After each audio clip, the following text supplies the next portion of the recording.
Southern China's Guangdong province is home for over 30 million migrant workers. Authorities expect the number of return trips to be peaking today. And we spoke earlier with our reporter Omar Khan about the traffic and mass movement there. Take a listen. Guangdong, the southern province, is home to some 30 million migrant workers. Obviously, before the Spring Festival kicked off just about a week ago, they all left. They all went back home to celebrate the Chinese New Year. And exactly today is when road and traffic authorities expect an influx of those people coming back.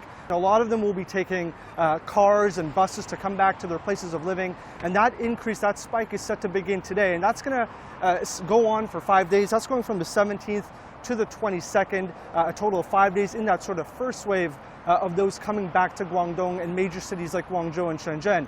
Now, in between that, there'll be a lull period, and we can expect another influx of those people coming back. That's towards the end of the month, between the 27th, I should say, and the 20th, just for 2 days after the Lantern Festival. But according to local media outlets, so far the entire process of people coming back home by road has been smooth. No major congestion or piling up or any major accidents. But there is an expectation that spike will increase over the next few weeks for people coming back into Guangdong. And I think one thing you have to keep in mind is people opted to take cars and to carpool a lot more this year. You're avoiding major transportation hubs like railway stations and airports where you're meeting with complete strangers. You don't know where they're coming from or where they've been, whereas it's a lot safer to go back to your place, to your hometown, be it with colleagues, be it with friends, and of course loved ones. Now, the situation for rail is also seeing a spike. That started actually yesterday. You have 3 major railway stations here in Guangzhou. Guangzhou Railway Group has announced that it's added around 100 extra routes over the coming days.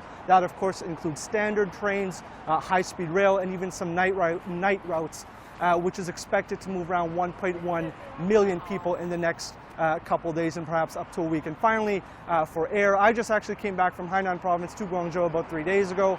On that day, there were around 650 flights that landed and took off from Bayonne International Airport. That included a movement of around 56,000 people. Authorities said that day in specific was significantly higher than previous days. So far, as you can see behind me, not that much traffic, but a steady flow of people coming back.